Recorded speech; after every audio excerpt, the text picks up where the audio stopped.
Hello and welcome to the Beat LA podcast, the only podcast where you get unhinged 49ers, Giants, and Warriors takes, pop culture, movies, and TV talk with a little self-help sprinkled in from two guys born and raised in the Bay Area, now working in Hollywood. My name is Matt Ferrucci, and I am joined, as always, by the scrappy, steady, and never rattled. He's the Mac Jones of podcasting, Mr. Paul Rule. Paul, how are you?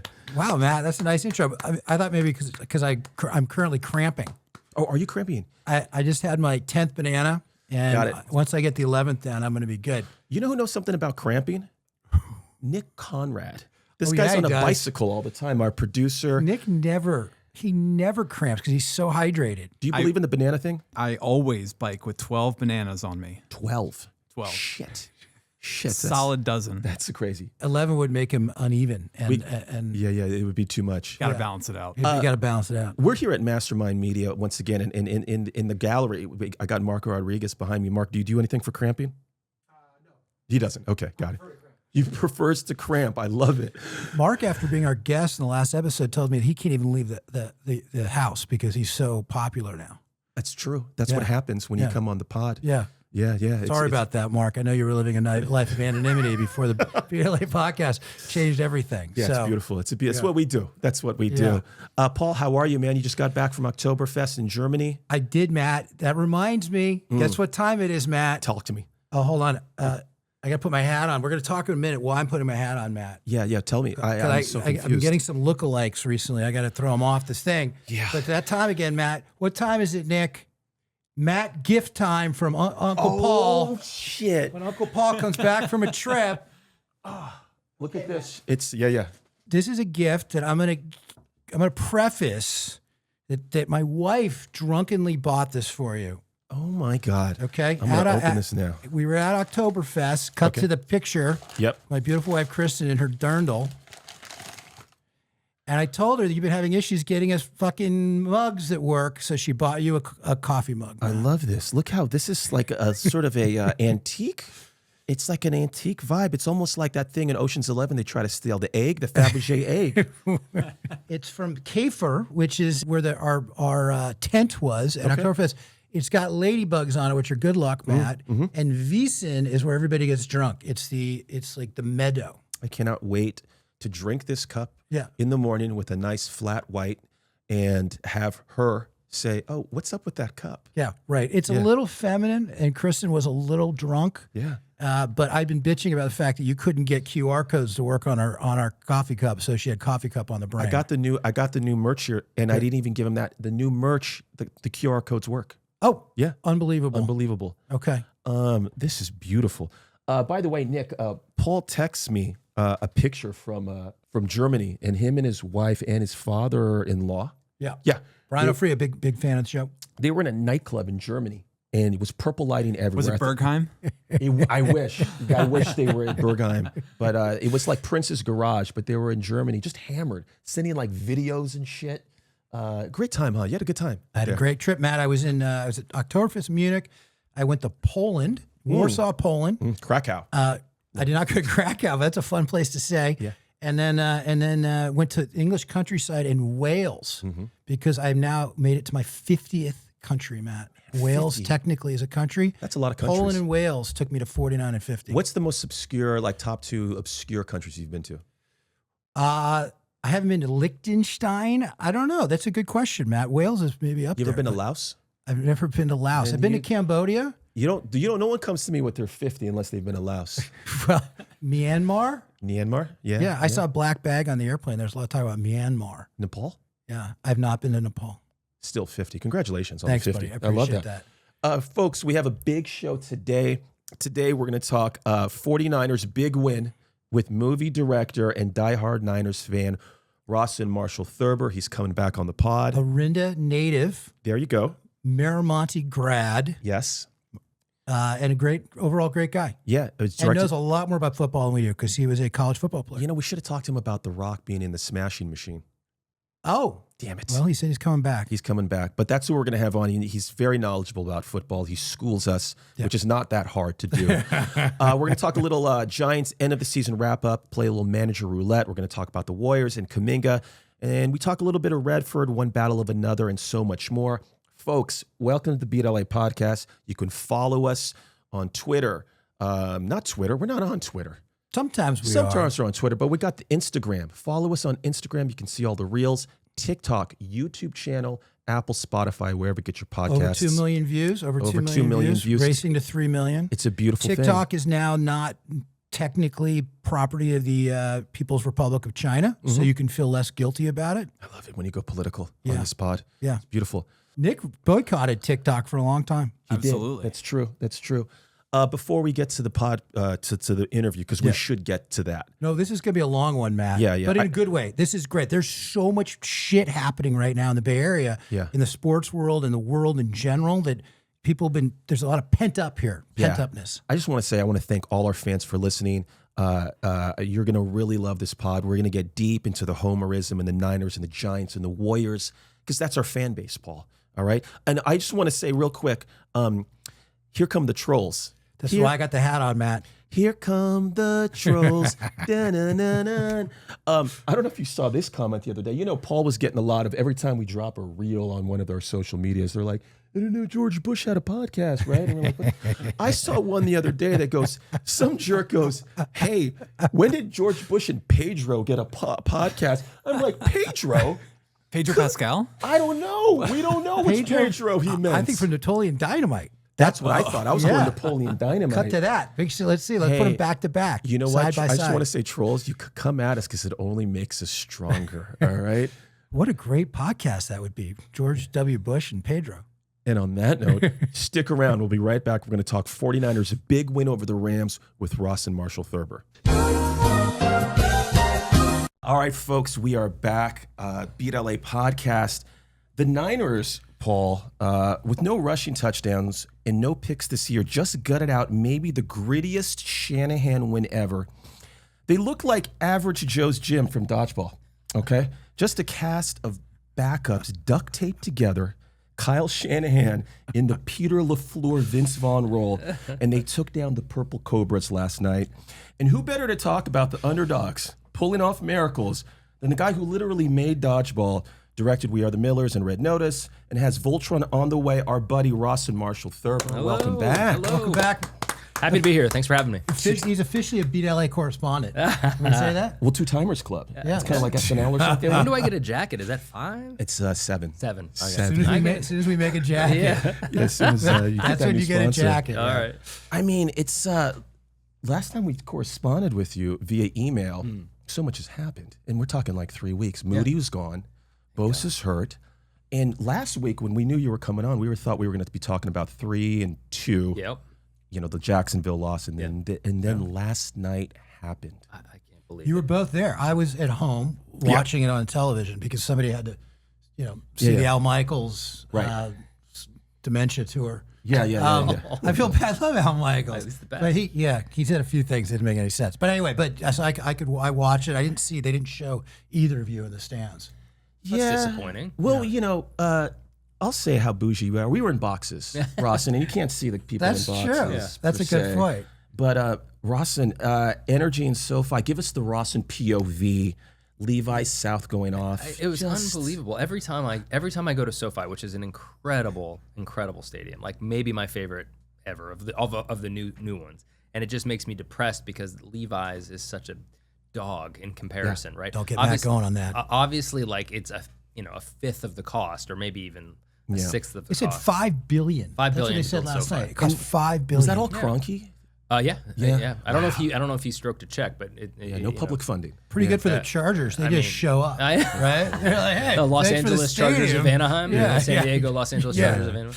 Anyways, but every time I go there, I know it's Levi's South, but then you get there and it's really Levi's South. Like it is red. Yeah. They said 50% more than that. That's okay. way That's more. what they said on the telecast. I think if you told me 60, 65, I would buy it. And there were times where the crowd was so loud that the Rams had to go on a silent count at home, like so many great. times. Like that's That's embarrassing. That's shameful. You know, they're like, it's our house. It's our house. They're just trying too hard, right? The most ironic call and response. It's your house. You don't need to say it's your house, right? You couldn't even hear them say Rams house. When they said whose house, they would do the chant. Yeah, and you didn't know what was happening. It's a pathetic fan base. And I'm always surprised when I walk in and see the red. We know it's always a takeover. I would say it was 70%. I would believe that. It was very red. But as I was texting with Paul, me and him were on the neg zone. We were like, oh my God, you should have seen it going in. Yeah. I was like, should I take the Niners defense for my fantasy team? Yeah, and I was like, the Rams defense. He's like, definitely. He goes, this is going to be I can read your text if you want. No, we'll do it later. Yeah, he was off the deep end. But I walked into the stadium going, I'm happy to be here. Yeah. I'm happy to be alive. I'm happy to be healthy and have friends. Yep. This is the mindset. And just watch my team play after all these years. It's okay. Yeah. After that very first drive that Mac took them down the field, I said, oh, we got a game. Jones hangs in there, throws. That's caught by Kendrick Bourne. He's inside the foot. Bourne down the sideline. Stays on his feet, gets inside the 20-yard line. Really?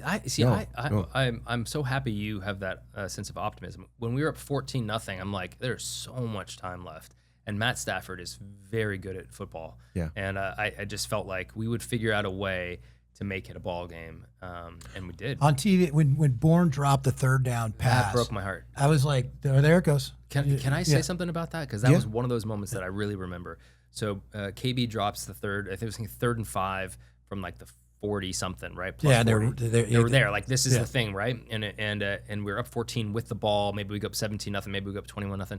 And he dropped it. And of course, he dropped 3 against the Jags, 4 I think actually against the Jags, and the 4th one being like a backbreaker. Yeah. And then what I saw was Mac Jones run up to KB and pat him on the shoulder, put his arm around him as they walked off, and he's like, "We need you. We got you."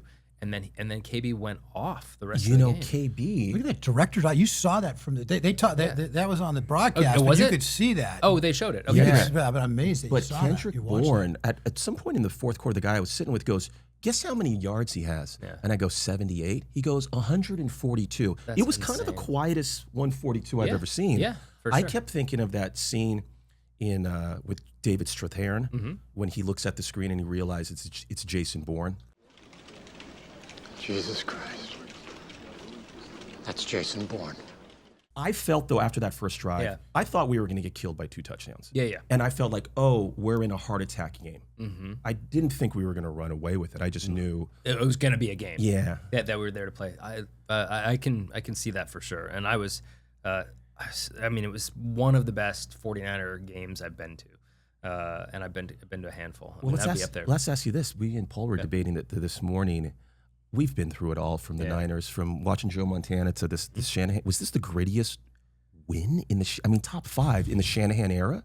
I think it has to be. I mean, especially considering it's just a mash unit coming in. Like it was hilarious. It was a non-professional lineup. Like it was World Football League. Yeah, All-Stars. it was like, this is like second week preseason lineup. It made no sense. And then guys kept getting hurt legit during the game. Yeah, Matos and did Winters go out? And Kalia Davis broke his hand. Yeah.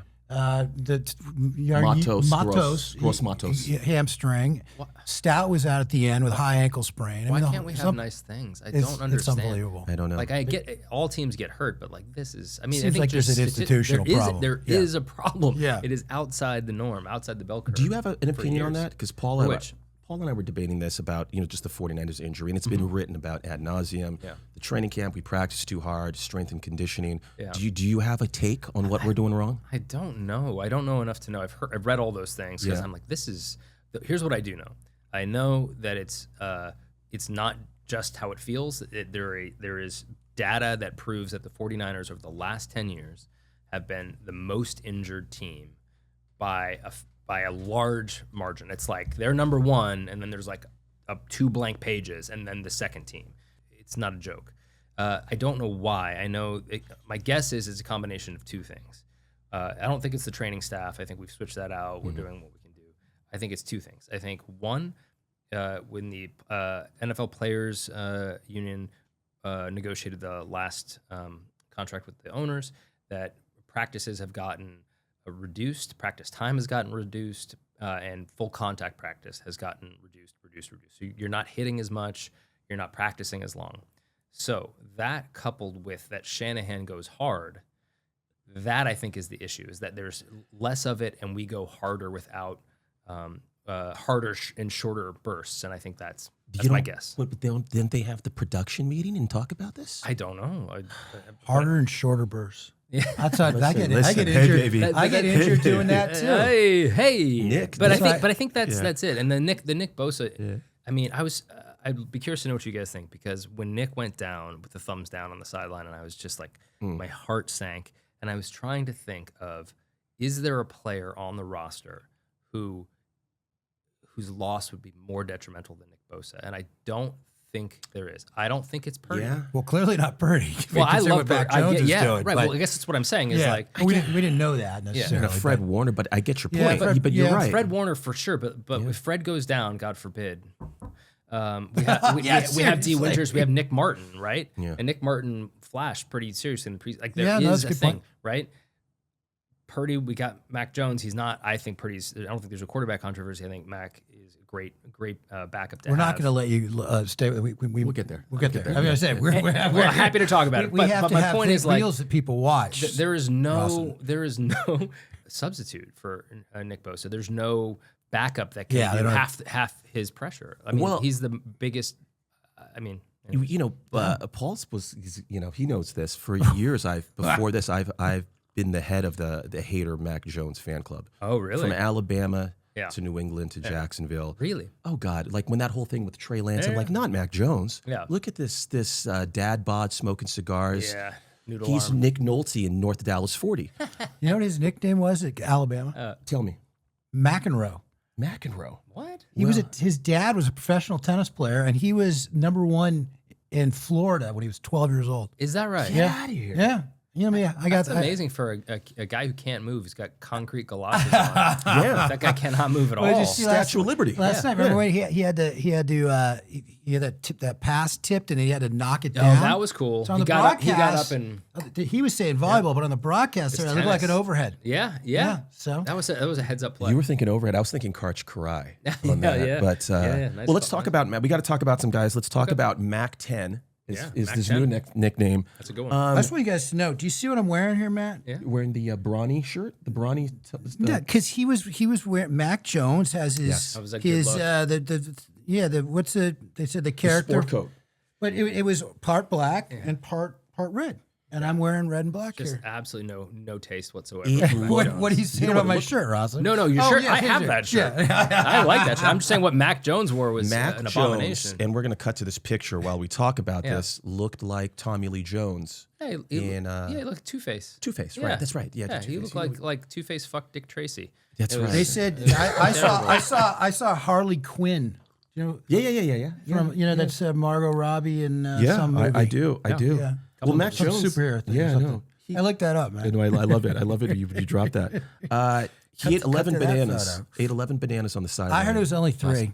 Well, let's Wait, just go with is this like a setup for a joke? no. There's clips. He's Mac Jones just eating. pounding Because bananas. he was cramping so It's bad. awesome, Cramping. yeah. This guy reminds me of Rocky Balboa, Daniel LaRusso, Andy Dufresne, and John McClane, What? What all a combo. wrapped into a person. What the hell's going on with this guy? Is it Shanahan? Is it the Shanahan system? He's out of his mind playing. Yeah, I mean, my opinion is Mac Jones is a very good football player. He was at Alabama, whether you like him, whether you don't. He's smart, he's accurate, he's tough, right? And that's what Shanahan wants. Yeah. Probably in that order, right? The only difference I think between Brock and Mac has a slightly better arm, but it's not a great arm, and is that Brock can scoot, right? Like he can get out of trouble, he can create with his. Well, Mac's a his little legs. taller too. That's very true. Very true. I'll take Brock all day long, but I think Shanahan is. I mean, I think he's what everybody says. He's the best. He's the best. Yeah. And he's also the most infuriating. Like I hope we get to talk about when the Niners had the ball back with a minute left and ran it 3 times and punted. Yeah. You'll see a big hand come in right there. Knock that ball. That is a fumble, and the big fella, the rookie out of Texas, makes maybe the play of the game. My favorite part about that is when the fumble happened and we got the ball, Right. I saw half of the Rams fans get up and leave. And this is how stupid Rams fans are. They had three timeouts. Yep. 3 timeouts.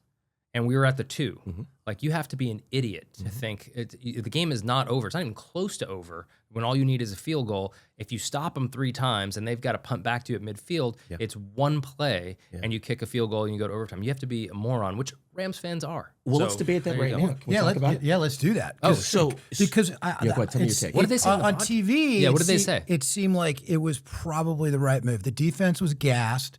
Kyle didn't want to give them time to score a touchdown, right? I think he kind of knew. Well, there were 58 seconds left, and it was there was a timeout, and they had one timeout left. And I think the conversation I was having was, do they run the ball here or do they do a short out? They probably want them to burn the timeout. They want him to burn the timeouts, right? Sure. That was Here's my position on that. I please, think it's 100% wrong. Okay. Like what Kyle did. I don't know what they said on the broadcast because I was there screaming my lungs out and cursing. I was at Kyle home. Shanahan. I was at home. I got back from London 48 hours ago, so I was a little jet lagged. Be upside down. Yeah, thank you. But here's my point: is if you get a first down, the game is over. Right. Right. That's full stop. So you can run the ball. They take a timeout. They have 3 timeouts. There's no version of you getting a first down running. Right. Only they're going to stop the clock every time. The clock's not going to run. They're going to get the ball back with a minute to go at midfield. Plenty of time to get into a field goal. So into field goal range, whether they have one timeout, whether they have no timeouts, right? So why do that? Why not? You can run once, you can run twice, you throw for the first down, or you throw one of those 3 downs to try to get the first down and end the ball game. If it's an incomplete pass, the only thing that happens is they have 1 extra timeout and the same amount of time. It doesn't make any sense to me. I would agree with that. What do you think? I mean, they couldn't run all game. What they had, you've got a 10-man box. 2.6 yards. We haven't been able to run all year. That's the other thing is like, so the game shouldn't be, the plan shouldn't have been, in my opinion, as a never been head football coach, you're a college football player. Let's remind our audience that. Fair enough. Yeah. But yeah, the plan should be win the game, not make them use their timeouts. Right? Rawson, this is what I was thinking though. This is what Kyle Shanahan, who was in his bag last night. Yeah, he was on the joystick, winning the John Madden championship on the joystick.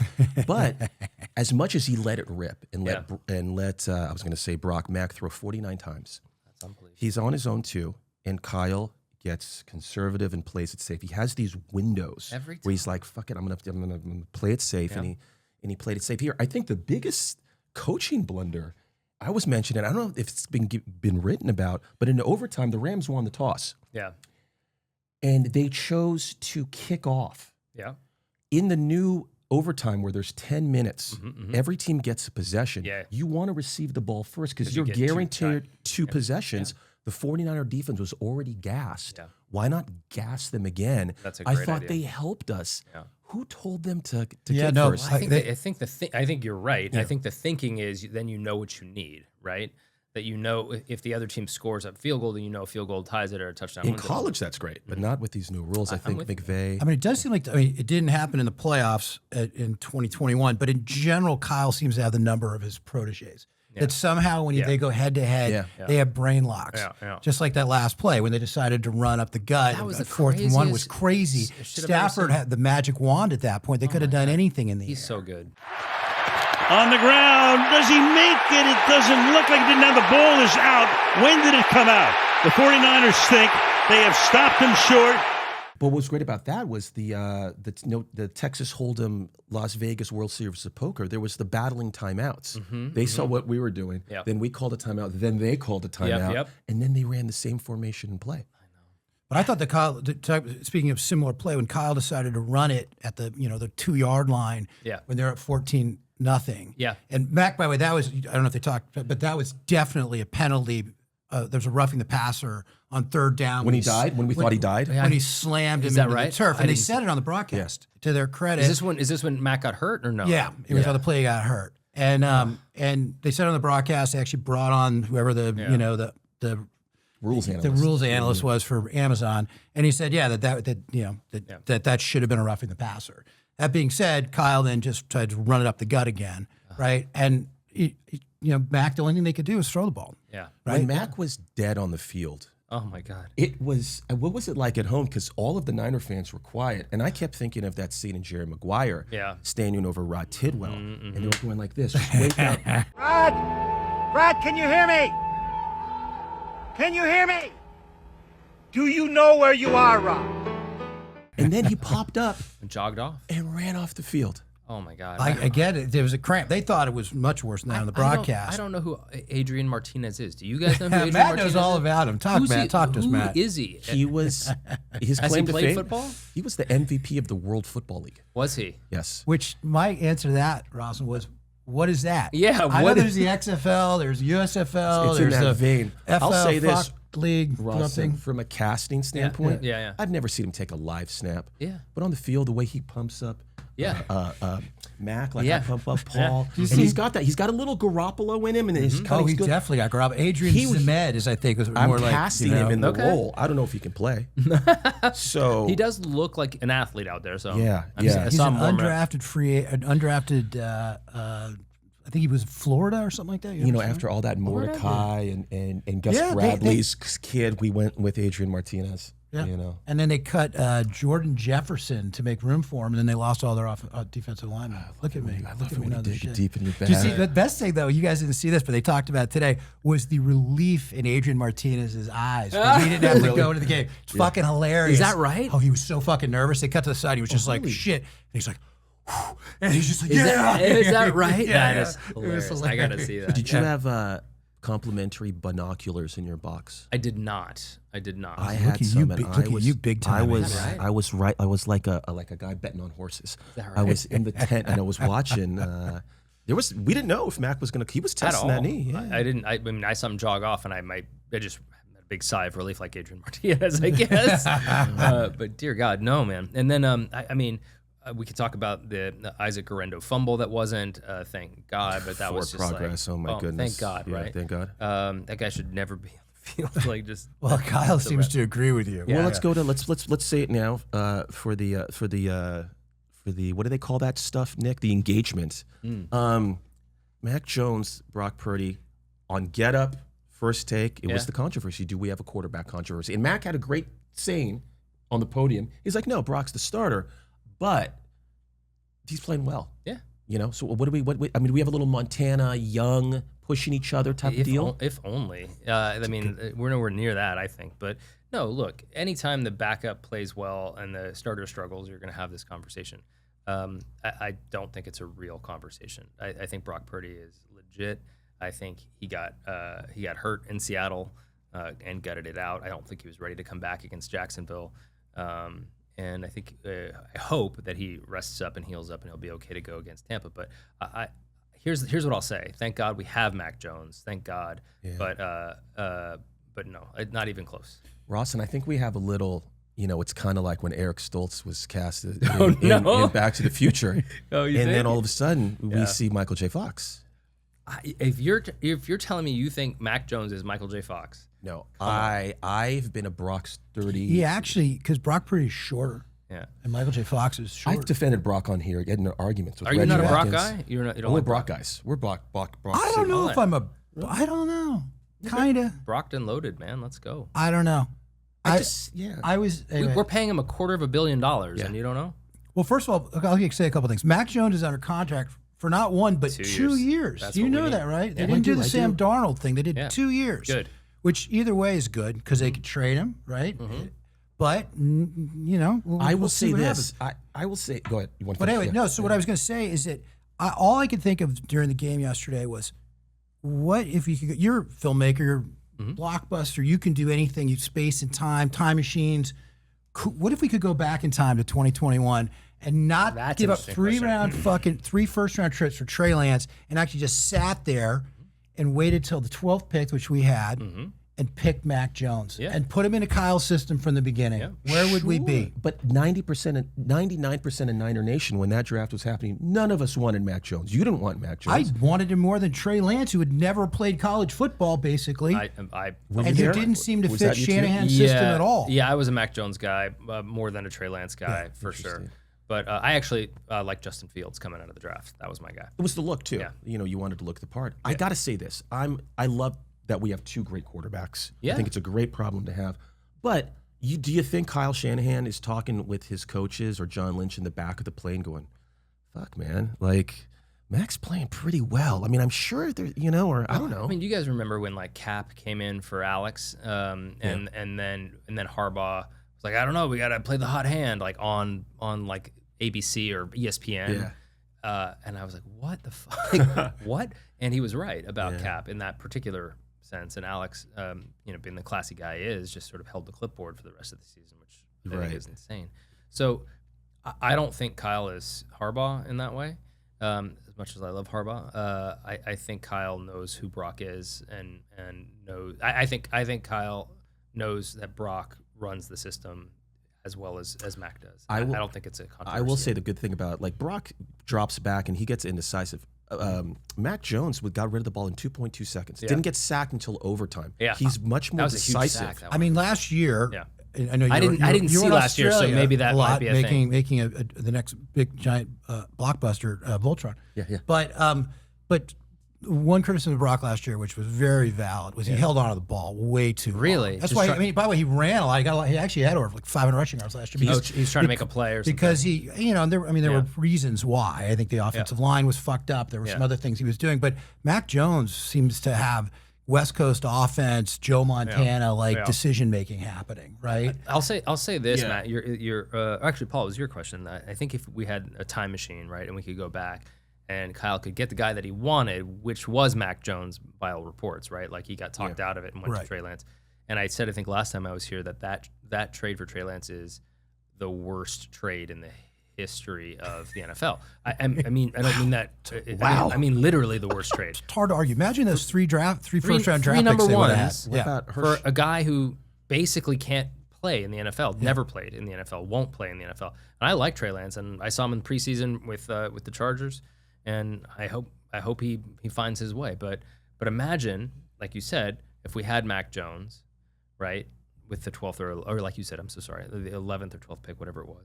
And then we get those two other first rounders. Would we be a better team now? Yes. It's hard to say we wouldn't, right? Correct. I mean, unless we drafted Solomon Thomas twice, right. Or we drafted Javon Kinlaw. For sure. Like, how do we screw that up every single time? Well, it's not as we know, it's not an exact science. Yeah, Reuben Foster was a fucking beast. He was. He just had a nickel head. He had nothing in his. He just And Alden Smith was amazing, right? They all had troubles off the field. But Solomon Thomas and Javon Kinlaw were just a waste. Yeah, I just think there's a bit of a debate right now. And to your point, Brock has a little bit of the Aaron Rodgers-itis in a bad way, where he waits for the play to break down a little bit. You saw that in the Jacksonville game. Yeah. Whereas Mac Jones is like, okay, my offensive line is a little iffy. Let me get rid of the ball quickly. Yeah. In that Jags game where Brock fumbled to sort of seal the deal, I haven't had a chance to look. Did he have somebody open? It looked like he was about to throw it was deep. like a double move, like 9 route, and he was waiting for him to clear. Yeah. And it was like a 7-step drop, one of those, I mean, in fairness, everyone's like, he's throwing the ball high. I mean, I'm sure that turf toe was fucking with him, right? It has. I've never seen him do that. Yeah. I mean, he didn't look great against Seattle either. Like, no. So what I guess what I would say is it makes perfect sense that there is a conversation about a quarterback controversy. If you're asking me, as a lifelong 49er fan, Brock all day. The only thing I'll add to that, by the way, is just I also think there was a little bit of the perfect storm in that all these injuries actually maybe helped Mac Jones be good, in part because of his relationship with Kendrick Bourne, right? The one guy that he back into the Patriots, England, right? Yeah. And Brock had no chemistry with those guys the week before. That's true. Because he'd been hurt. Because during the preseason, the starter doesn't actually get that many reps, right? Yeah. So I just think that the timing of this was good too. If you give me a playoff game, who do I want to win? I think it's still Brock. Yeah, I think that's right. Matt, did you see? I don't know if they showed it on the broadcast, but all night it seemed like the wide receivers didn't know where to line up. They were covering each other up. Yeah. Sky Moore looks like he's never played football before. Like it was a But I thought that was part of like the Millennium Falcon of it in a great way. Like it's like Nuke LaLoosh. They really didn't know where they was going. I saw that. This guy's crazy. Yep. I wouldn't dig in there if I was you. Next one might be at your head. I don't know where it's gonna go. I swear to God. I saw Max go into the huddle at one point. He goes into the huddle And Kyle Juszczyk kneels down, and all the guys, they're all looking at each other like this, and I could have swore I saw Mac tell DeMarcus Robinson to fucking just go for the trash can. Is that right? and that was sort Run of to the Buick and turn around. He's like, for sure. He's like, DeMarcus, there's some booze over in that corner. Wasn't he the guy who just got busted for drunk driving? There you go. Sorry, man. Games, That's how I get inspired. Let's talk about this. Last pod you were here, you asked us the question, would we take Kyle Shanahan or Sean McVay? Oh, yeah? Yeah, and we both said Sean McVay. I know. You guys are... We did. And I want to ask you, I want you to ask us the question again. Would you guys take Kyle Shanahan or Sean McVay? Paul? Sean McVay still. Wow. I just, I give probably me a would big too. game. It's the same reason I'll take Brock. What? I'll take Brock As your in the head playoffs. coach? I'll take Sean McVay in the playoffs. Wait, I think you guys are conflating the issue. Let me ask it a different way. Yeah. Because I think... You looked at the tape, so you must have picked Shanahan last What night. coach... No. What coach in the NFL? Name the. How about this? Name the top 3 coaches in the NFL head coaches that you would want to play for. Andy that's a Reid. great question. Andy Reid? John Harbaugh. Jim Harbaugh. Wow. Okay. Cool. Because they're a head coach. My biggest thing with Kyle is the head coaching. Like he was great yesterday. Play calling. Made some great calls. Yeah. Special teams is still bottom 5 on punt returns. He's just not a good overseer. Yeah. He's just a genius in one part of OC. Yeah. Of, Yeah. You're Do you getting. think they play hard for him? I mean, he's I he's think they because do. the Niners have it's a pretty had good locker room, good seasons and bad seasons, right? There's not Mike Tomlin who's getting the playoffs every year, right? Yeah. So what is that? I mean, it's injuries, but it's more than that. Well, I think the seasons where we've been down have been the ones where we've been decimated by injuries. The seasons where we get a little luckier, we go to the NFC Championship game and the Super Bowl and lose. But I think you're right about Kyle in that he's probably the greatest offensive play caller designer in the NFL. Maybe Andy Reid, you can make an argument there. Ben Johnson is in that conversation, I think, of course. Yeah. But yeah, as a head coach, he's kind of a penis. Yeah. You know? Well, and we're clip that. It's like you're gonna get Roger Deakins to shoot your movie, but you're not gonna have him direct the whole fucking thing. It's kind of like that. He's just a specialist to me. Yeah. But it hurts me to say Sean McVay. It does. Well, I guess what I was trying to get to is I think like it would be more fun to play for Sean McVay. That seems like a great time, and he's really a great play caller and all of that. And his wife's pretty. Is she? Yeah, I would hope so. I imagine. Cut to the picture. She's like a Ukrainian supermodel, ex-Ukrainian. Good for him. Continue. Good for them. Yeah. But I guess that he seems like for me, would I rather play for Kyle or Sean? I'd rather play for Sean. For my team, I'd rather have Kyle coach my team because I never feel whenever we go into a game, whether it's a regular season game, especially the playoffs, I never feel like we're not prepared.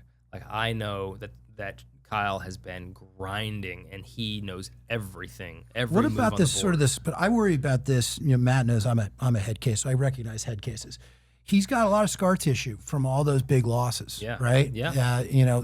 When everyone talks about the greatest meltdown in the history of the NFL, it was that Patriots-Falcons game, right, in the Super Bowl. Yeah. And then he's got 2 under his belt in San Francisco. So I just think once you lose the big ones, it's hard to win it. McVay's playing with house money. Yeah. 39 years old. He's already got a Super Bowl. Yeah. Right? Yeah, absolutely. So you give me one game that matters, I think I'd pick McVay. Yeah.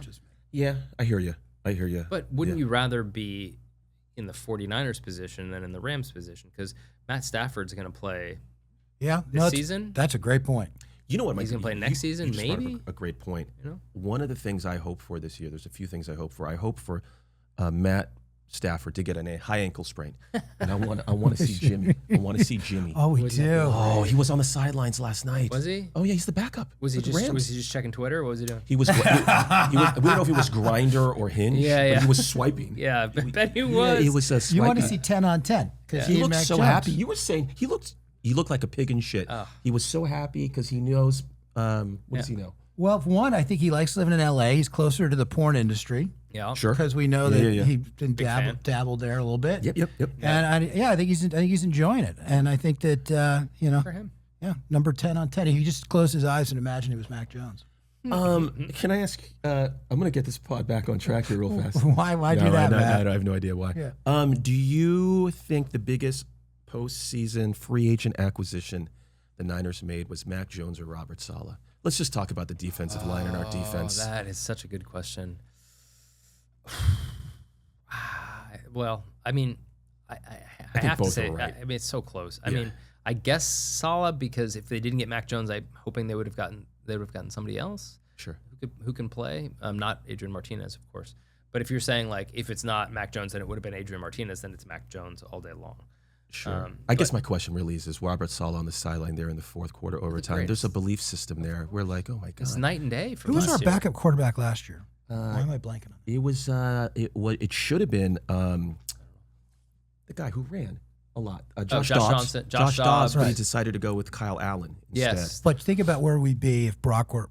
If it was Josh Dobbs Yeah, out there. yeah. Nightmare. So, Mac Jones is definitely an upgrade. This defensive line who made the stop. We got 3 rookies. Alfred Collins made the strip. Michael Williamson is making this. Upton Stout, they said, would win the defensive rookie of the year if they held the vote today. I read that with national people. Get out of here, Yeah, really? yeah, first coverage. This is the defense is looking tasty. Man, but also, I mean, and we're gonna get Mustafa back, I hope. Soon. I mean, we have reinforcements coming if we can hold on to it. Matt has a list of this. The Right? defense Week 7. The defense is they've been playing fantastic football, and that's Robert Saleh. That's Fred Warner, of course. The loss of Bosa just brutal. Demo playing out of his tree, I think, over on the corner. On the D line, like I think a lot remains to be seen. I'm so happy to see Alfred Collins make that play. God. He's a mountain of a man, but he's a big I don't know. boy, When I look at him, I'm like, I don't see a football player. I don't know why. he just got such a sweet face, and I'm just like, I don't think he's got that dog in him, as they say. Yeah. Michael Williams, don't know. Seems like he's made some good plays. He's a rook. CJ West was my favorite of those 3 that were picked. Sure. Out of Indiana, I think that guy can get interior pressure in a really interesting Our way. corners are secondary. I mean, Siegel got burned, but he also had that stop last night. No, I think there's lots to be excited about. But it's so interesting that this win, right? And we could have very easily lost that game and maybe even should have lost that game. Yeah. The only way we could win that game is if we played mistake-free football, Right. more or less, which we did, and the Rams let us made mistakes on their side, which they of course did. But we could have been talking as a 3-2 team, and it would be a very different conversation. Right. But fortunately, we're 4-1, undefeated in the NFC, undefeated in the NFC West, and that's pretty good. If you cast a 49er in a movie, you have to have someone with unhinged confidence. And I want to talk about Eddy Pineiro for a second. Pineiro. Pineiro, like the poet, the playwright and the poet. This guy, 59 yards, guys. He's 9 for 9 with field goals to this point. Snap good, hold good, the kick is good. My jaw was on the floor. Easy Eddie P just comes up and strokes one. You know? Everyone says Dinero. He's Dinero. He already has like a nickname. Dinero? Dinero. Yeah. Dinero. Eddie Money. Eddie Money. Yeah.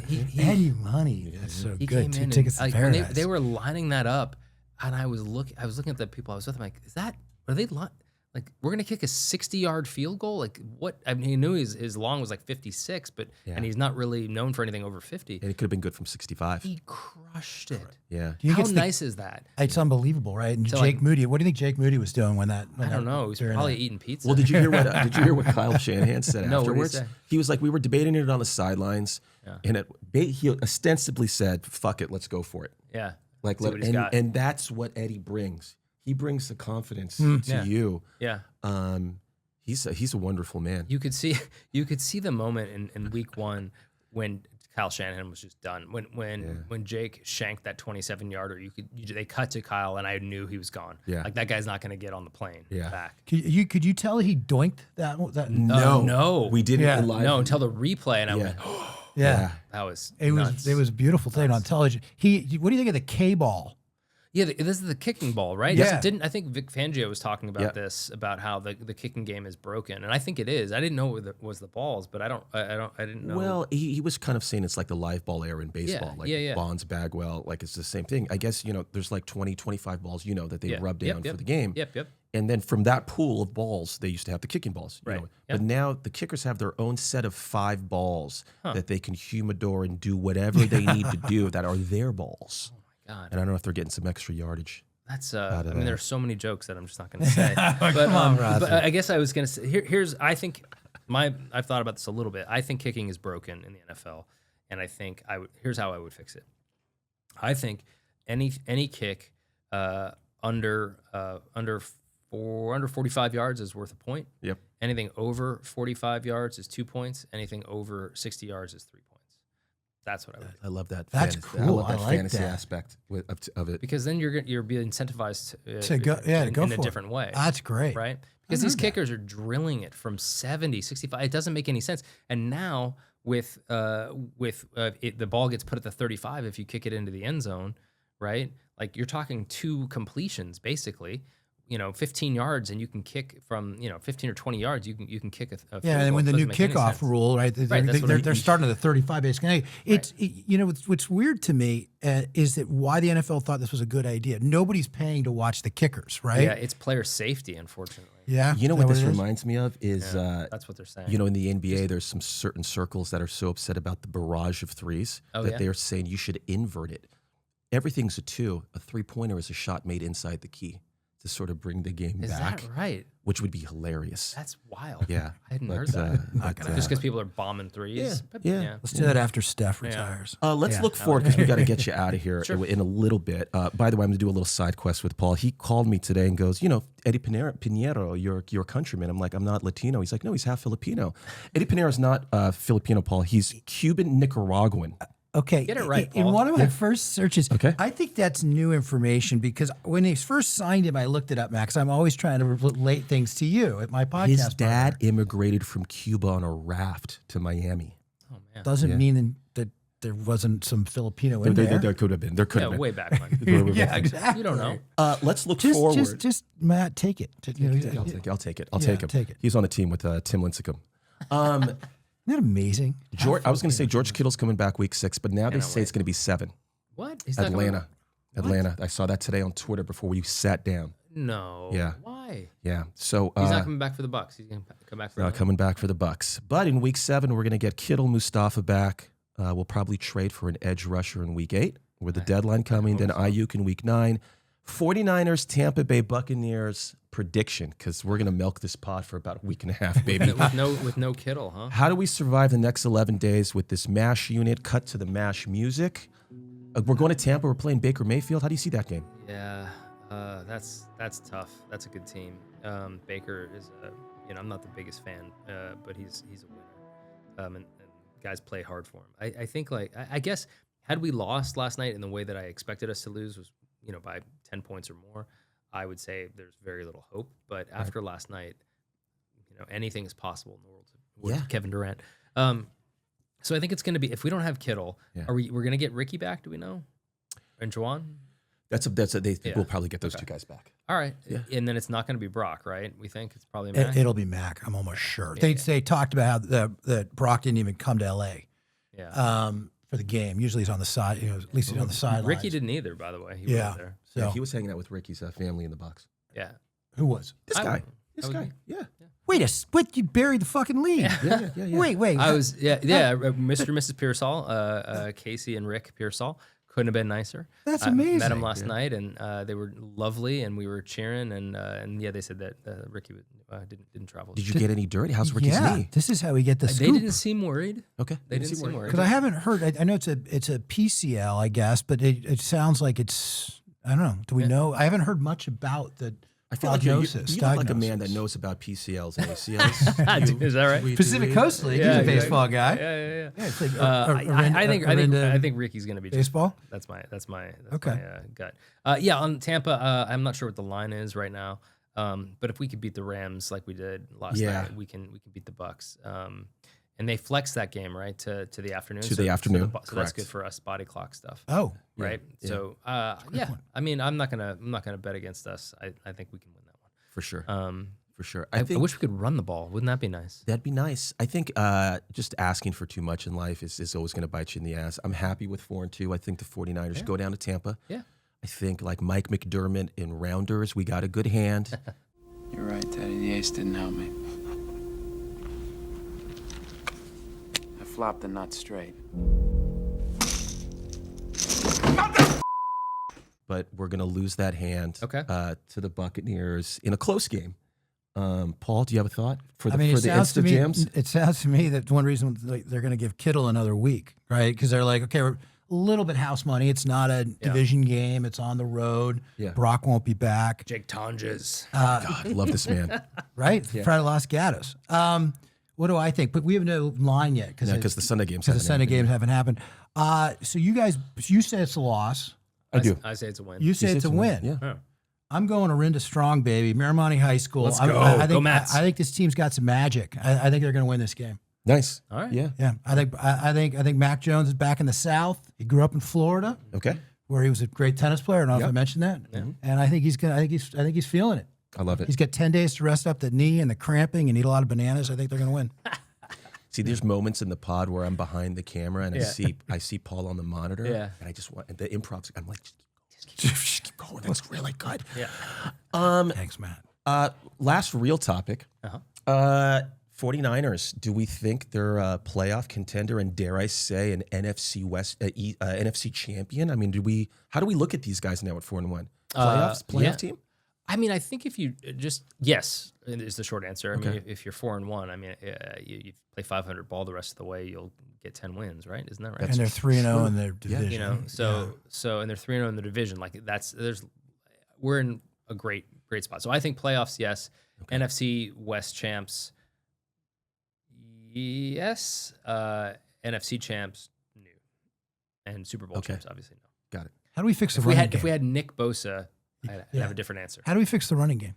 I think the issue isn't necessarily. I mean, the issue isn't the running game; it's the passing game. Right? Okay.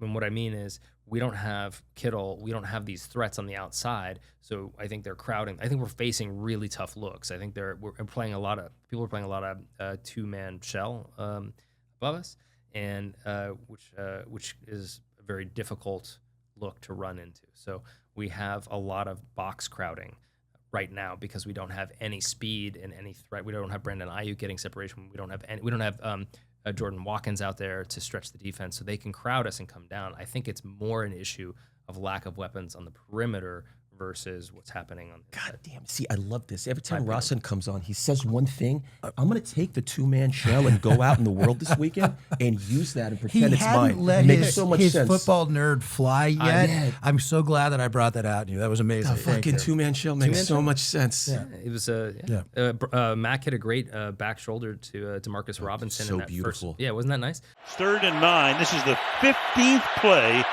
of this drive, which started back at their own 9-yard line. Jones, pass is caught. So that's two-man shell, right? Yeah. So they motioned, I think they motioned Jake Tonjes from the outside to the inside, and you saw that it was man coverage. He motioned to the inside, and you saw that the safety had Jake. And so Mac, before he snapped the ball, knew he had one-on-one with DeMarcus, and it's basically a read throw, right? So you get a must outside release, DeMarcus goes, and if he separates, Mac throws it up for him to go get. If they're even, Mac throws it on a line to the back shoulder, and DeMarcus stops. And so it's damned if you do, damned if you don't when you're in press man on the outside. Yeah. And it was a beautiful professional play. Beautiful throw. So hard to stop. Yeah.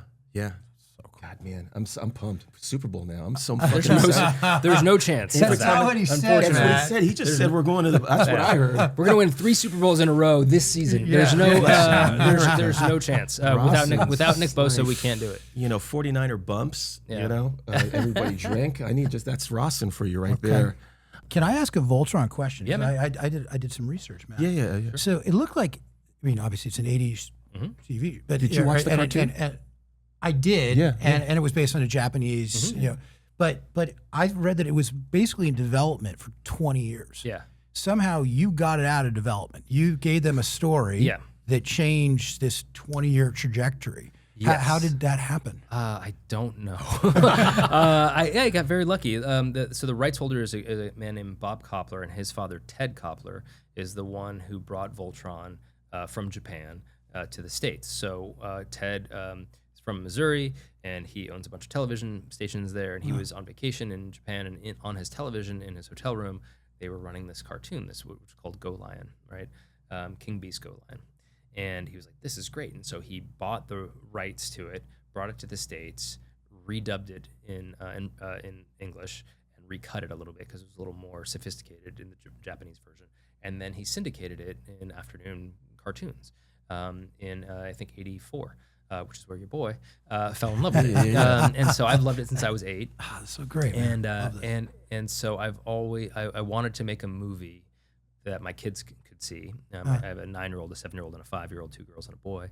And I wanted to make a movie that 8 and 10-year-olds could go love, and grown-up 8 and 10-year-olds like me could enjoy also, right? Like remind me of what I loved as a boy, bring my kids, that sort of thing. So it's a family film. We hope it's for everybody, but it's really aimed at 8 to 12-year-olds and their parents, more or less, right? It's a big sci-fi fantasy adventure. But to answer your question, Paul, Bob Koppler has the rights, or had the rights, and I reached out to him. I have a great producer named Todd Lieberman. We got a hold of Bob. We knew the rights were available. There were other people pitching Bob to have the rights, and I got on the Zoom and pitched my little heart out and told him why I loved it and told him what I thought the story should be, which was a whole new generation of pilots. I grew up on the OG pilots, Lance, Keith, Pidge, Hunk, the whole thing. And then there are newish pilots in the Voltron Legendary Defender series, which is on Netflix. Great series. But I said, look, Voltron's always been a television show, always and only. And it's never been on the big screen, and it deserves to be on the big screen. I want to make a feature version of Voltron, and I want to bring a whole new generation of pilots to life to inspire a whole new generation of young kids to love this thing that I loved. And I pitched him this story, very, very sort of Amblin in tone, and for some reason he picked me out of the other suitors, and there were some pretty fancy people in that group. And then we went ahead and put a pitch together, took it around town. I shot a little short film, like a teaser trailer that I shot in a day with my my cinematographer, and then I sort of misappropriated Red Notice funds. I was making a movie called Red Notice for Netflix, and I had my Skim. The Skim was on a little bit. Grift. Like it wasn't like money necessarily as it was like resources. So like I had my sound designers do sound, my editors cut it, the mixing guys mix it, and all that. And so we had this essentially 2-minute teaser for this pitch, and myself and Bob and Todd went around town. COVID was just sort of ending, and like in-person meetings weren't really a thing, but we kind of pushed for it, and we would have these meetings in the screening rooms of these various buyers.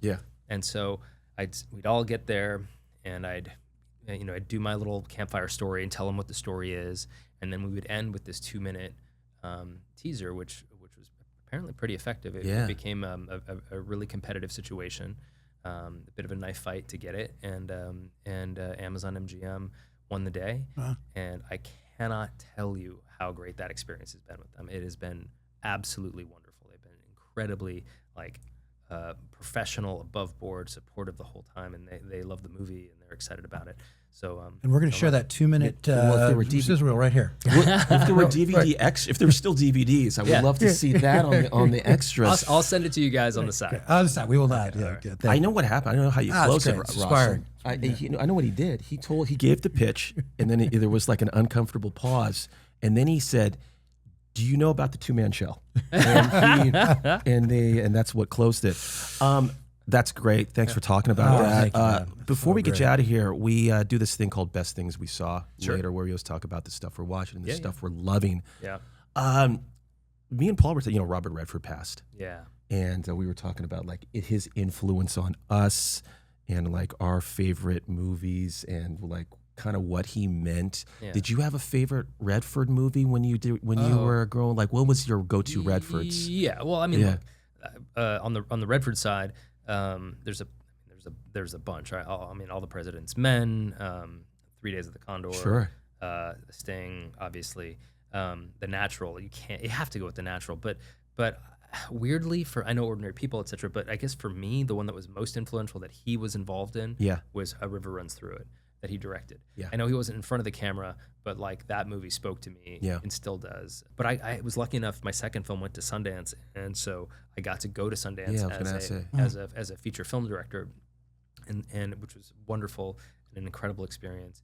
And one of the things that you do as a feature film director in that at that film festival is you all get on this bus and you go to this mountain resort where you all have I think it's a breakfast or a brunch or something, and Robert Redford comes and meets you and speaks to you, and it was, I mean, it's just like a bucket list moment. Like he's incredibly, or he was incredibly gracious and thoughtful, and what he's done for the art and for film can't be overstated. Sure. And I know he's an incredibly handsome man, and so he doesn't get the credit he deserves for the artist that he was, and the talent that he was, in my opinion. So a huge loss, and when that news broke, it was a very, very sad day. What a cool interaction that you had with him. You had this interaction where you talked to him a little bit. What was the film that went to Sundance? What was your? I made a film. Second film was based on a Michael Chabon novel called The Mysteries of Pittsburgh, and it was a very tiny $6 million independent film that I shot. And right after Dodgeball, I was just like, I don't want to do anything funny. I'm a real filmmaker. Watch this. and it ate shit. It was really really painful and a really good lesson for me, which we can talk about another time. But I thought you were going to ask about what I've been watching that I liked. Yes, get into that. But we are going to get into that. Oh, okay. Yeah. I just wanted to hit the Redfords real fast. Oh, sure. Because we love him. By the way, Ordinary People, when I was, absolutely gutted me when I was one of the first movies I remember watching where I just was totally, I felt that somehow he was talking directly to me. I don't know why I thought my life was so tragic. Yeah. But, he won Best Director for that. You know and what? Timothy Hutton won Best his first role. Supporting Actor. Yeah, he was amazing. As a teenager. I feel like I know that's a great one. I feel like the one they sleep on that they wasn't talked about a lot is like people forget Quiz Show. Oh, I just watched that. It's so good. He directed that, and that was fucking incredible. Yeah, Paul Antanasio script. Yeah. That was. I just had a friend of mine who'd never seen it. I was like, come over now, and we sat and watched it. It's a flawless film. Not to be confused with Mark Antanasio, who is the owner of the Milwaukee Brewers. Is that right? Yeah. There you go. No, they're brothers. Yeah. Best things. What's something you're watching right now? I always tell Paul, I'm watching. I'm loving Task right now on HBO, and I'm loving The Lowdown. Oh, cool. Sterling Harjow's new thing. Nice. What do you got? Watching anything you want to recommend? There are two things that I highly recommend. The first is English Teacher on FX, right? The second season is out. It is so good. It's so funny. Yeah. It's 22 minutes. It is like pee your pants funny. It's so well written. Ever since FX turned down my pilot that I wrote, Death and Tacos. Everyone I won't watch anything. I've never had any success pitching anything at FX either. I sold one thing together. But, I never sold sold anything. That seems totally up my alley. So I'm glad. You'll like love that. it if you haven't seen the first season. Watch, it's just A+. And then the other one I would say is One Battle After Another. If you haven't seen it, so, I saw it twice. You've seen it twice. I saw it twice because when I saw it I saw it the Friday it opened. Yeah. And I sat down and I heard all the hype. Yeah. I read the reviews, listened to the podcasts, and I walked out and went, that was good. I'm a little disappointed. What did I miss? Is it the best movie of the last 5 years? What's going on?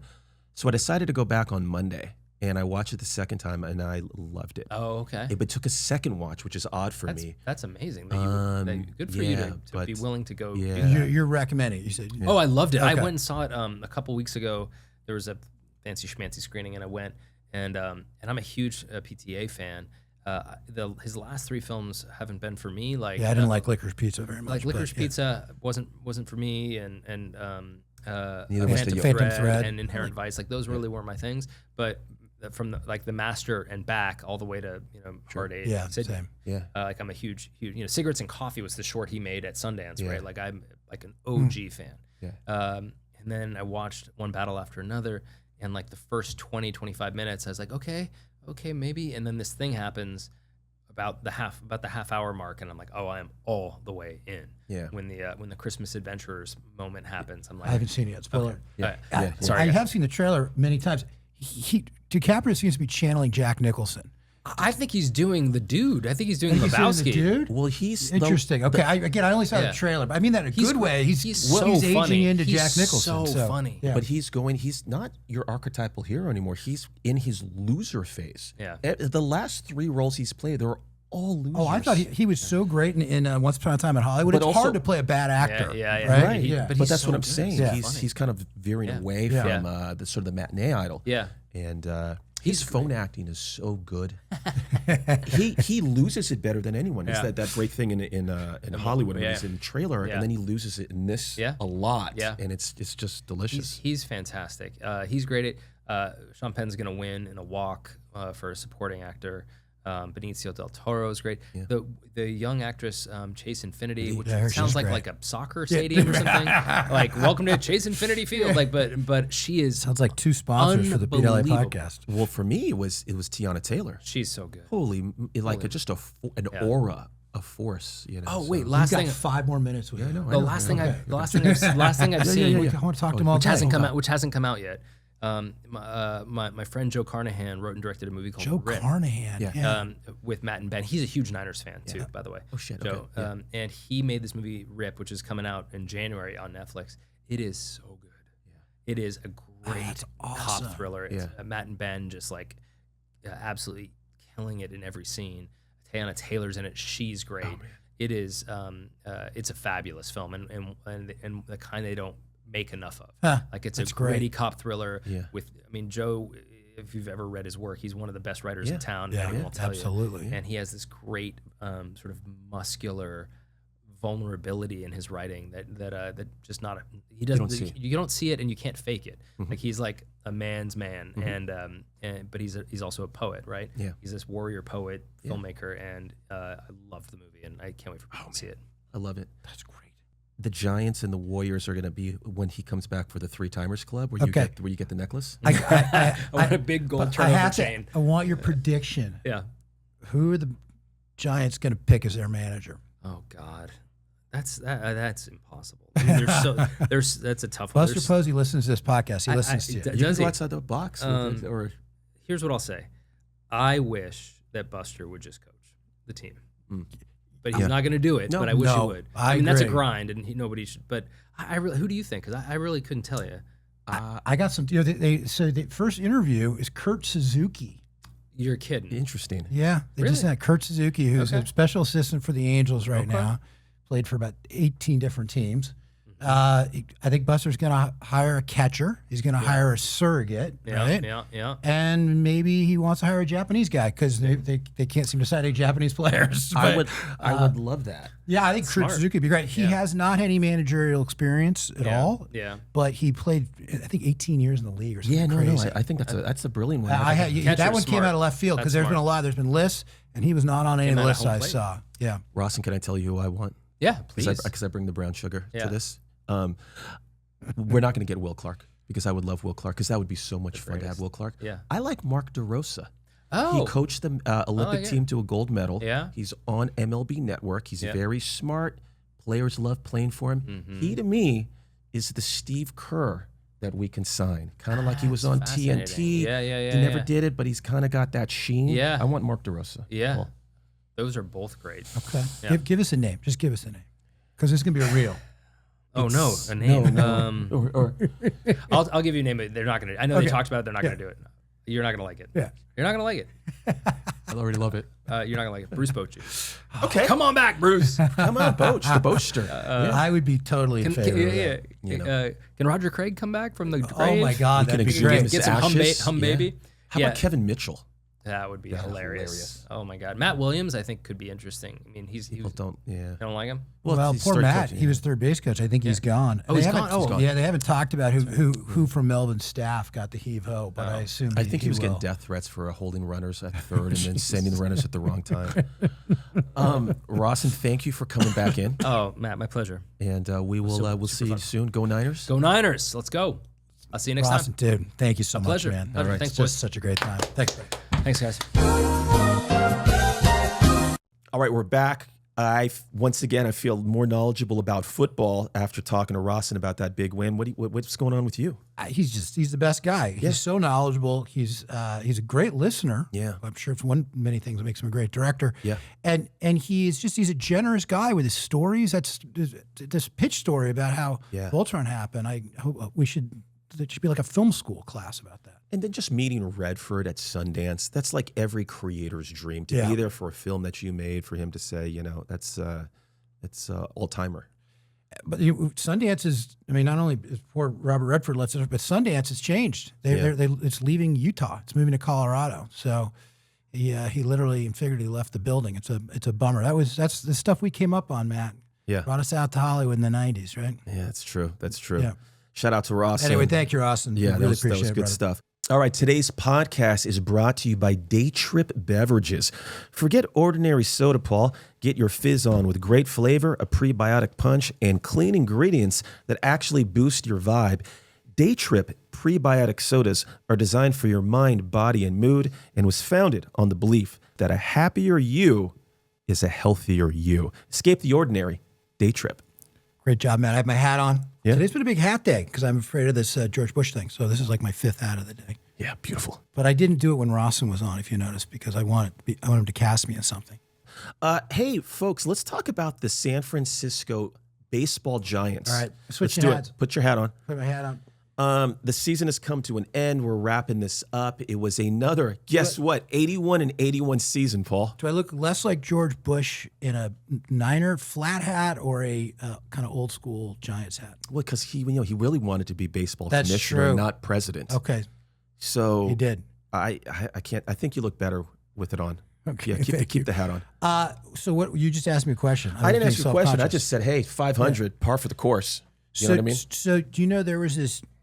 My nephew Henry sent me about maybe a month left in the season, and they since 2017 or something. There was some crazy thing where the Giants have basically been 500 for like 5 seasons. Yeah, it's like some nutty thing. Yeah, and if you add it all up, and I think they're actually in that period of time they are now like 1 game over. Right. So they are they are as mid as you can get. Man, I love it when you use the terms from the kids. Mid.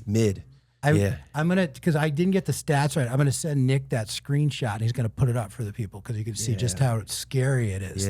That they are so mid. That's funny. Anyway, so no, a change had to come. I feel like our podcast, we got a little into the Nostradamus land. I mean, we kind of called it. The last one, you said you thought he saved his job, but you would take a little downturn. And guess what? They did a little downturn. They made a little left on the exit. Every time they got close to being decent, they then sucked, which is a sign that you got to get rid of your manager. Every time you want to get out, they pull you back in. They pulled you back in. Just when I thought I was out, they pulled me back in. Paul, I'm going to play a little manager name game roulette. Right. We talked a little bit with Rawson, right. about who we want, but I want to just dig in a little further for our big Giants fans that will watch and listen to this pod, because I had someone the other day, quick side quest, say to me, Paul, I watched the reels, and Paul is really smart.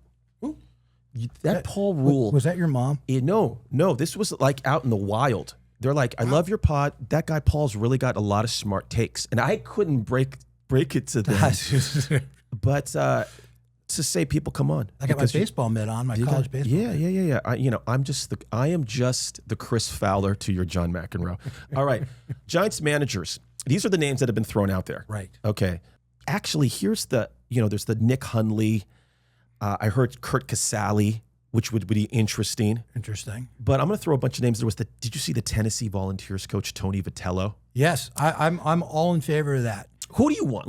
I know you threw it out there when you heard the Kurt Suzuki, but who do you want? So Pat Murphy, who is the manager of the Brewers, and you remember Craig Counsell got taken away by the Cubs. They threw a bunch of money at him. Everyone thought, the small market Brewers would be fucked. Mm-hmm. They've got a kind of a ragtag team. Yelich is not what he once was, and you can't name any of the pitching staff except for the guy there's 102, who's a rookie. And Pat Murphy came from Arizona State. Okay. And he's been incredibly successful. I think there's something to be said for these college coaches.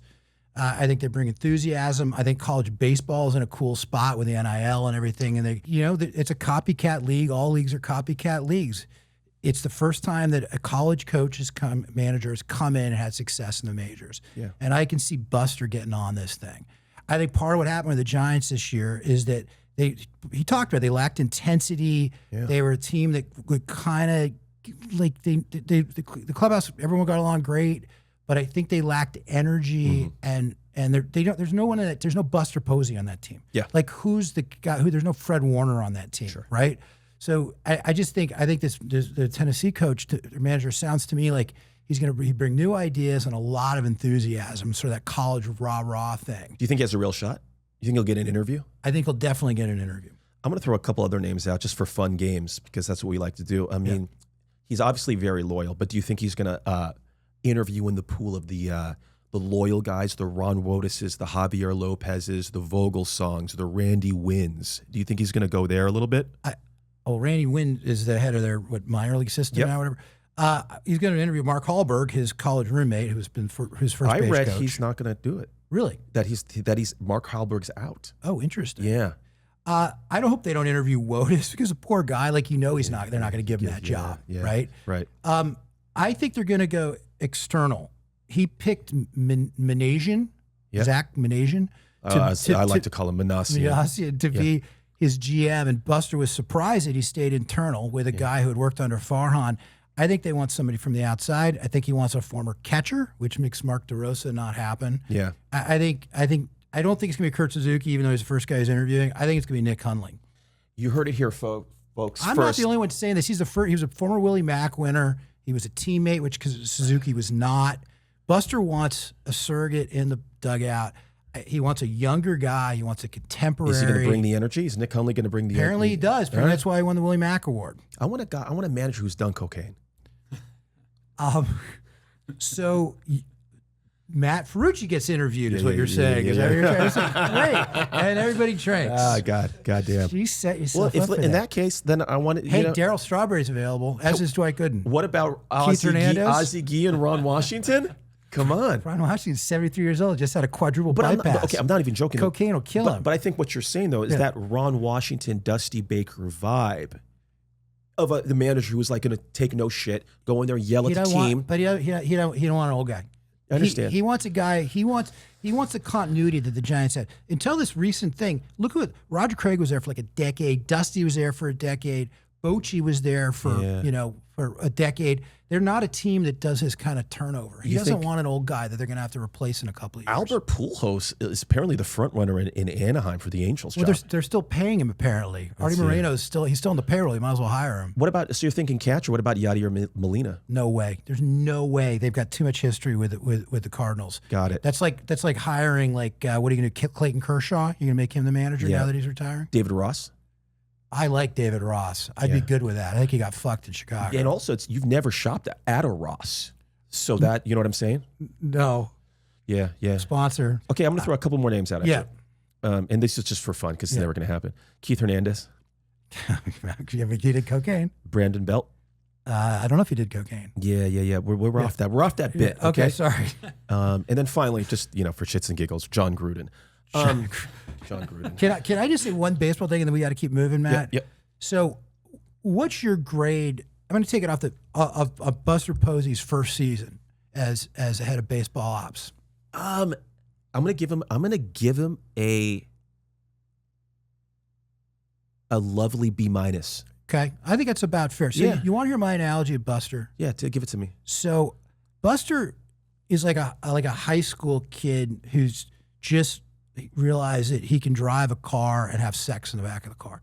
He's been very quick on the trigger. Like I feel like the first year he's been making a lot of snap decisions, right? It's like he's like, oh, Devers, we can get Devers. Let's do that 6 weeks before the trade deadline. Yeah. Let's give Melvin an extension to his contract, even though clearly the Adames, apparently he was in the free agent. Like Buster makes quick, that's a good thing. But I want to see him play it slow. I want to slow play this. I want some foreplay with this manager thing. I think Buster has been a little, I think he needs to slow down. Yeah. Slow down a little bit, Buster. Yeah. Make some love. Make some love. You're in college now. Right. Whatever. I don't know what the analogy is, but I think that they've been glossy over the fact that, look, I think Adames, I'll give the guy credit. He hit 30 homers. I think to do it in the last game of the year. Considering I don't think he had one clutch hit all year, showed that maybe he's grown some nads. But anyway, I think that Buster has kind of painted them into a corner with all these contracts he's signed, all the money, all the decisions he's made quickly to try to turn this thing around. He's got to slow down. I hear you. But our payrolls is actually mid for next year. It's about 176 million. To your point, I think you're right. He's got to slow down. This year. It's his first time in the club. He grabbed every girl and went into the bathroom for quick power fucks in the stall. Jesus. And what you need to do, I love how you just go with what you need to do is he needs to put on some Sade. You know what I'm saying? Yeah. Like wine and dine. Some Portishead. Get some of the baby oil. Maybe she wants a massage. Yeah. You know what I'm saying? You know what I'm saying? Nobody's ever talked about Buster Posey like this before. But here's my analogy to me. When I made my first film, Companion, right? Yeah. I made that film. Everyone saw the talent, but in that film I had black and white. I had so much score. I had action. I had this. I was putting like 25 genres in there. And people could see like, oh, I think he's got something, but let's get a vision. And further along as I've gone, I've become a better filmmaker. I think the same thing with him. I think he tried to do everything at once, but you can see the talent. Right. You know? No, he's going to grow into the job. He did an interview this week with Alex Pavlovich and Laura Britt, your girlfriend. Yeah. And I thought it was a very good interview. I thought she actually asked some really good questions. I recommend you listen to that after you listen to us if you want to get inside Buster's kind of frame of mind. But I think he learned a lot this season. I think good things are coming for the Giants. Hey, real quickly, because we got to jump to another thing. Yeah. But World Series, you got a World Series prediction? Who's going to make it there? I got one. Okay. I think, unfortunately, because they played in the wild card, I think it's going to be the Dodgers. I'm rooting for the Brewers, but the Brewers are the Brewers. I think it's going to be the Dodgers, and coming out of the American League, I think it's going to be Seattle. I love this, Matt. So you know how much I hate the new playoff system with the 3 wild card teams, right? And I know we got to go quick, but the Reds had no business being in the playoffs at all, right? They shouldn't have been there. The Tigers, who won that series against the Indians, congratulations, had also had no business being, even though they won, and they fucked the Indians, who I root for, the Guardians. Well, you can't say fuck the Indians anymore because of the thing with the Sioux and the whole thing in Oklahoma. You can't say fuck the Indians anymore. Continue. But my point is, they had one of the great collapses in the history of baseball. They were up by like 20 games or the fuck other, and they ended up and the Indians, the Guardians came all the way back, and they fucking had to play them again for 3 games, and they fucking lost. And the fucking Tigers shouldn't be in it either. But whoever ends up playing in the wild card game and winning that series always fucking. So this is what's going to happen. I agree that the Dodgers used the Reds as their little warm up bitch. Yeah. And they're going to go all the way now because of it. That's my prediction, which would be crazy. I'm so glad that the Niners beat the Rams because we needed a beat LA moment. I think it's going to be, this is my prediction, Dodgers Cubs.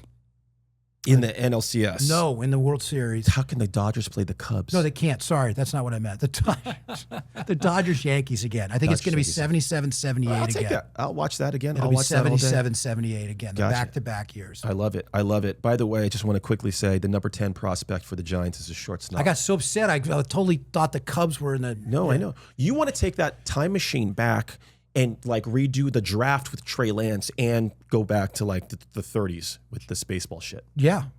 Can I just say the number 10 prospect in the Giants organization is a shortstop named Maui Abuna.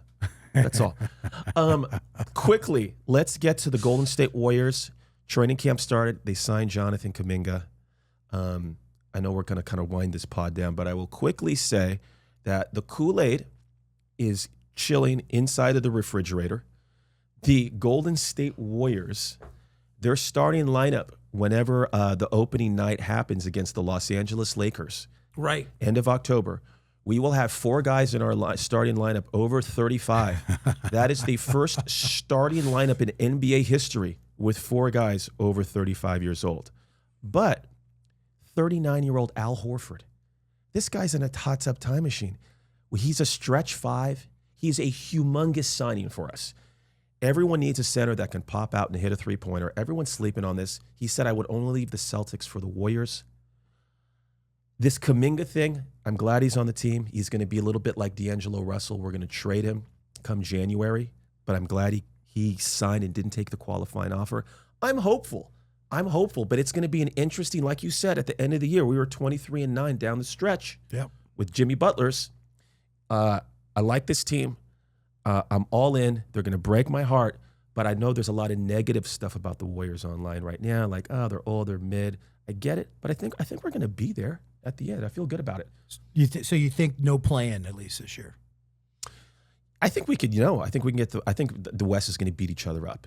It's such a tough conference. I wish we were in the East with the Detroit Pistons, but we're in the West. It seems like that Dunleavy played this well, and it seems like that they kind of needed Kuminga because you got with that roster that old, you got to have some of the young guys for the back-to-backs and other things, and right for sure. So I hope, like, I want you to be in that load room. management. Come January when the deadline happens, we're gonna have to strap Joe Lacob down and tell him to co-sign the Kuminga trade because he loves this kid because he doesn't want to be wrong.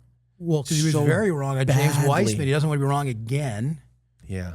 So, all right. Well, no, it seems like it's all coming together for the worst. They did as well as they could have, and they're going to be relevant. Seth Curry's on the team. I saw that. Seth Curry, D'Anthony Melton. But I think we're going to be okay. How does Melton stay healthy this year? He's the guy's injured all the time. Why is he going to be more uninjured this year? German steroids. Oh yeah. Yeah. I was just there. They work. They work. Oh yeah, they do. Oh, did you? Nick, talk to me after the pod. That we're down here.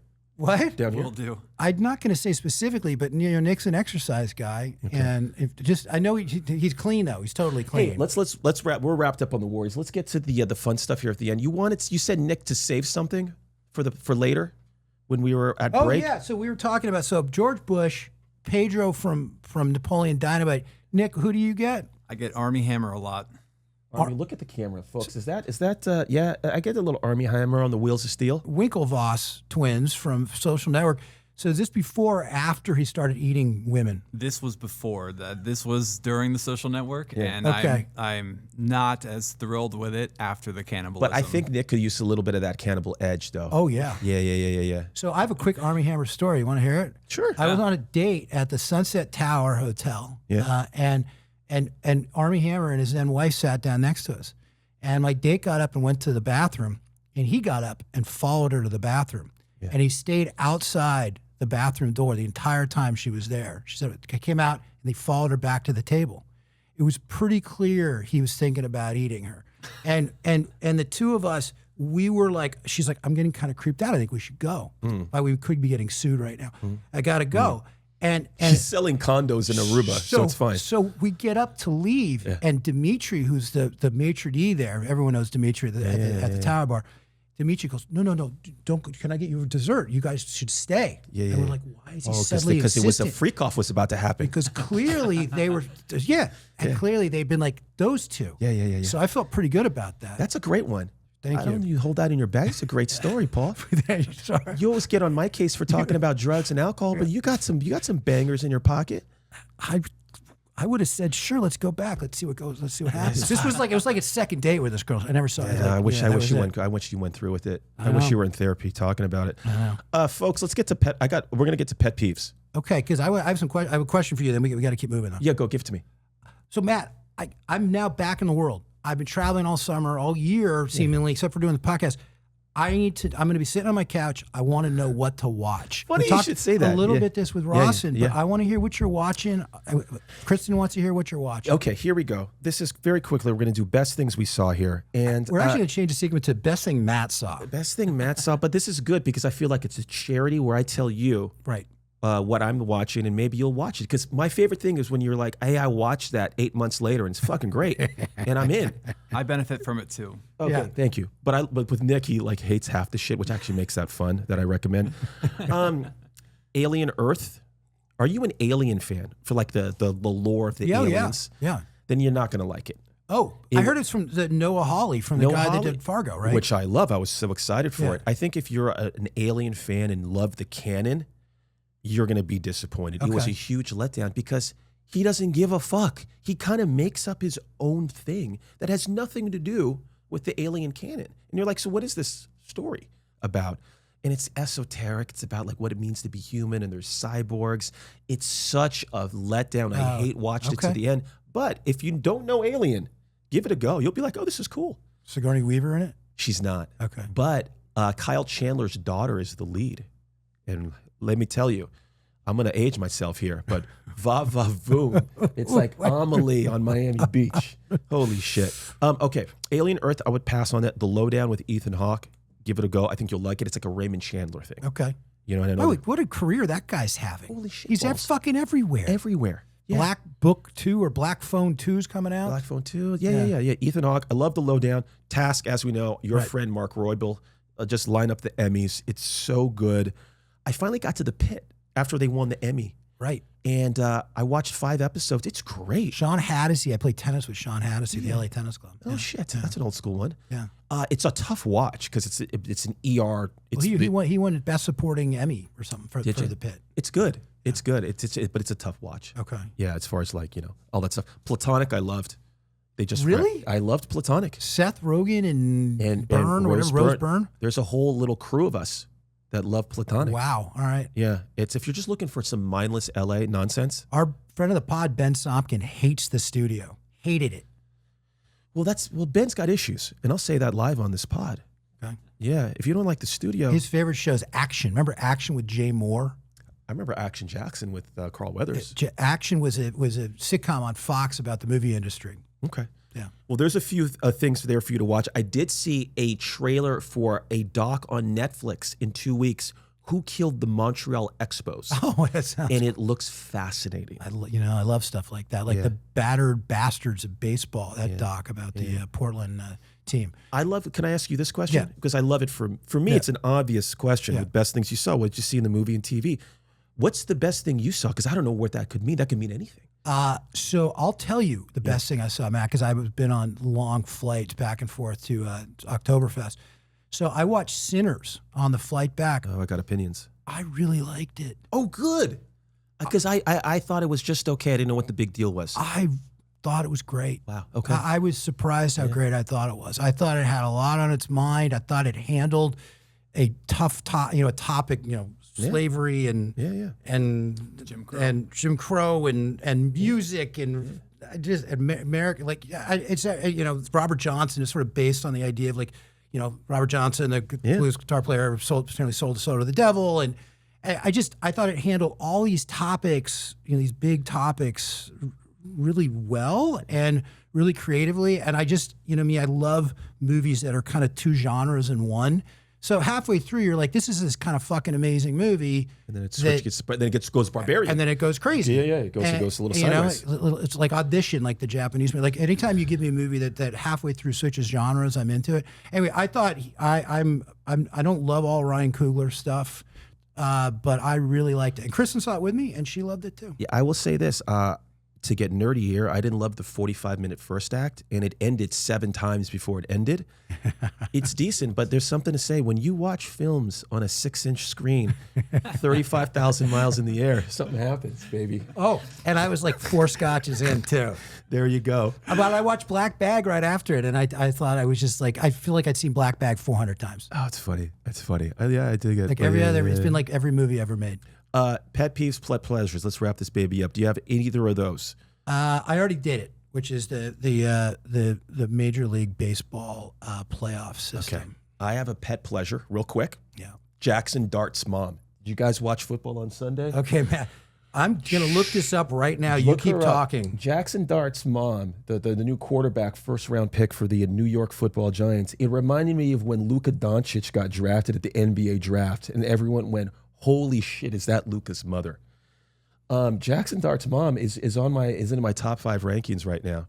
What do you got it? Yeah. Yeah, right, huh? Good work, Matt. Thank you. Is she single? Maybe you should get her on the pod. I don't know. I have no idea. Let's get her on the pod. Let me get to pet peeves real fast. Yeah. First pet peeve, Eddie Murphy's going to play Inspector Clouseau in the Pink Panther. That's just going to destroy everything Peter Sellers built, because Eddie Murphy now is the worst actor, and I grew up on him. Steve Martin also was Inspector Clouseau. This is the 3rd Inspector Clouseau. I hear you. It's going to be tough. And then finally, and you're going to talk on this real quick, Dwayne Kuiper was nominated for his 5th time for the Frick Award to go in the Hall of Fame as a broadcaster.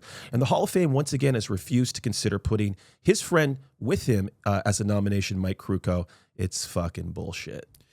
This will make Tony Campaglia happy. Our friend Tony Campaglia doesn't like Kruk and Kipe. Yeah. He's like a communist. It's total bullshit. You know how I feel about the what's hollowed institution of Major League Baseball Hall of Fame. Yeah. They say that they're all about tradition and it's never happened before. screw them. They also have kept out the 2 best players of a generation. And while everyone was doing steroids, and they let in a bunch of guys that were doing steroids. I think it's ridiculous. I do think Kuiper, if you're going to let one in, Kuiper's the one that should get in. Yeah. Okay. Yeah. No, I'm with you. I'm with you. Okay. But they should both get in. They should get in together. Just like they're going to put us in the Podcasting Hall of Fame together, Matt. I won't go in without you. And you know, they're moving the Podcast Hall of Fame to Tulsa, Oklahoma. I bet they it's are. fucking weird. There's no such thing as a fucking Podcasting Hall of Fame. There will be in 20 years. Podcasting has been around for like 5 years. I'm and sure there is. everyone in the world has one. They have podcasting awards now. It's all the jerk off, the Hollywood jerk off. Random topic, speed round. Coyote Ugly. They're making a sequel. Does that excite you? Because it feels like a movie that you were really into in the mid-90s and went to the Coyote Ugly bar in Vegas. I didn't go to the Coyote Ugly bar. There was the one that it was originally based on in New York that was the meatpacking district, and I can't remember the fucking what it was called. It was great. Village Idiot or something. I can't remember what it was, but it was great. Oh, speaking of that real fast, I loved Black Rabbit. Oh, okay. On the Netflix. Our friend Aaron White told me he binged that. And did you ever go to the Spotted Pig in New York back in the day? I remember it well. Then when you watch Black Rabbit, you're going to be like, oh, this is the Spotted Pig story. They're just degenerates. You're rooting for no one, but it's a New York story.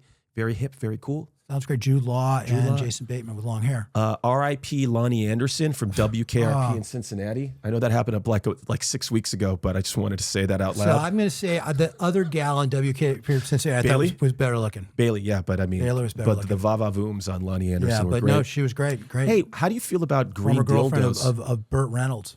How do you feel about I'm sorry, what?